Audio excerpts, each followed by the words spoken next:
There are millions of people every week that watch crime shows like CSI, Criminal Minds, and Law & Order.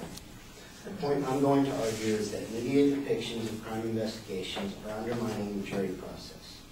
I'll prove this to you with three main points. The first being that media shows display a reliance on DNA evidence. The second being that DNA evidence is not always accurate. And third, the jurors are unconvinced without scientific evidence. My first point is media shows display a reliance on DNA evidence. If you have watched any of these crime shows, you know that the police in them use DNA evidence a lot. But in real life, this is simply not the case.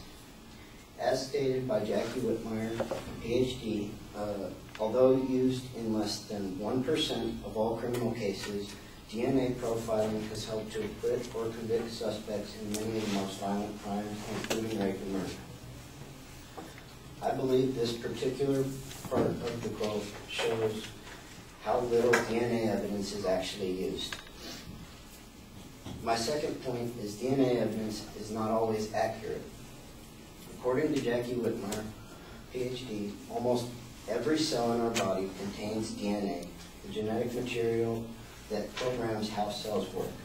99.9% of human DNA is the same in everyone, meaning that only 0.1% of our DNA is unique.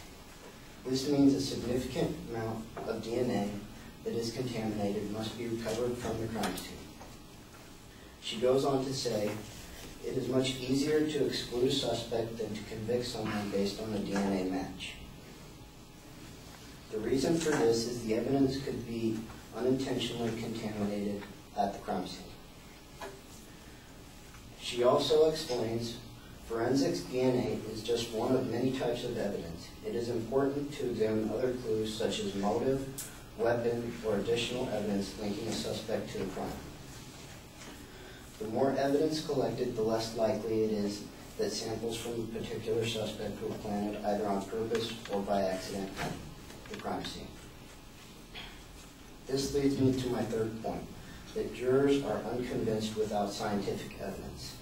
This can easily be seen by taking a look at the trial of Casey Anthony. Casey Anthony did not report to anyone her daughter Kaylee was missing for 31 days.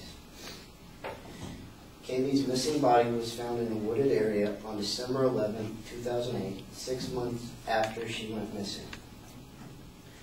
Her body was found with duct tape on the skull, covering the nose and mouth.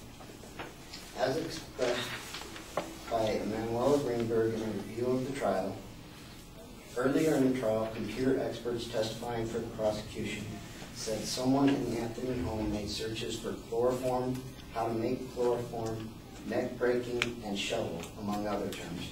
Prosecutors alleged the searches proved premeditation and that records show Casey Anthony was the only one who could have made the searches.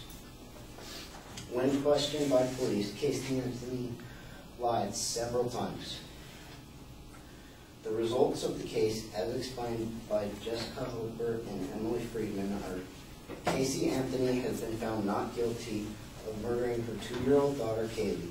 The jury declined to convict her of either first-degree murder or manslaughter. Instead, the jurors found Casey Anthony guilty on 4 counts of providing false information to law enforcement, which are misdemeanors. For most people, the evidence provided in the case would have been sufficient enough to convict Casey Anthony of the murder of her daughter. But for members of the jury for this trial, it was not. When the jury members finally spoke with the media, they said the reason they did not convict her of murder was that there was not any scientific evidence of how her daughter was killed, nor any scientific evidence linking Casey Anthony to her death. If DNA evidence had been provided or some other type of scientific evidence, it is extremely likely that Casey Anthony would have been convicted for the murder of her daughter.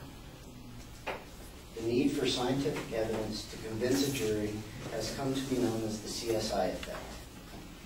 It is undermining the jury's process because a guilty person could get away with the crime simply because there was no scientific evidence linking them to the crime. So, as I mentioned before, Media depictions of crime investigations are undermining the jury process. My first key point which supported this claim is media shows display a reliance on DNA evidence on the part of the police. But in reality, less than 1% of crimes are solved with DNA evidence. My second key point was that DNA evidence is not always accurate because a significant amount of it is needed and evidence can be contaminated. My third and final point was jurors are unconvinced without scientific evidence as seen in the Casey Anthony trial. Thank you very much for your attention.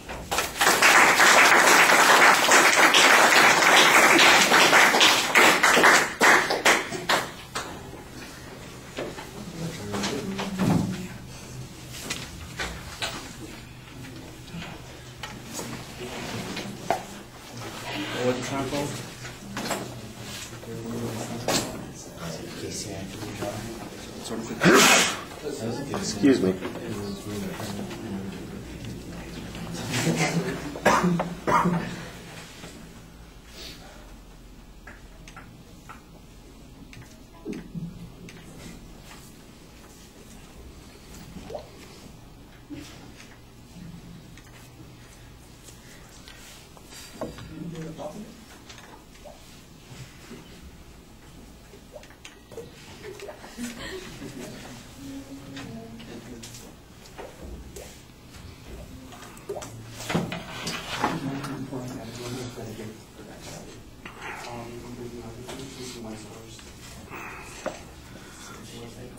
All right. I thought you had a good opening that identifies what the controversy is, and you've got a very clear statement of your goal. There's an excellent preview of what the supporting points are. Internally, you signpost those supporting points pretty clearly.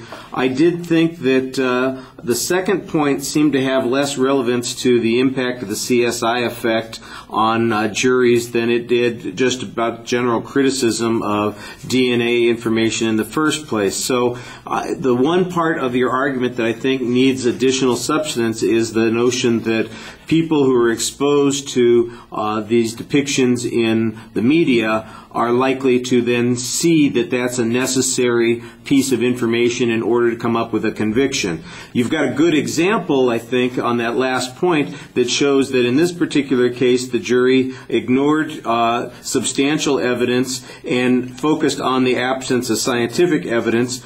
It would have been so much more helpful if one of those jurors had also blurted out afterwards, look, in CSI they'd have had Casey Anthony dead bang in 10 minutes and they just didn't have the evidence here, and then we could clearly see that they were a watcher of those kinds of programs. As it is, we're going to have to make the inference that these folks are exposed to this kind of stuff in the media. And there are a couple of things that you could do to maybe emphasize that. For example, you could point out how ubiquitous those programs are, how large their viewership is, how long they've been on, and how consistent the plots are at using that kind of information. That would be helpful. And it wouldn't surprise me at all that some sociologists and lawyers have done some research on this, and I think that that's missing a little bit here too. But what you had I thought was pretty solid, and like I said, that seems like the one weak link in the argument. All right, thank you. Was it this case was compared a lot to the OJ case?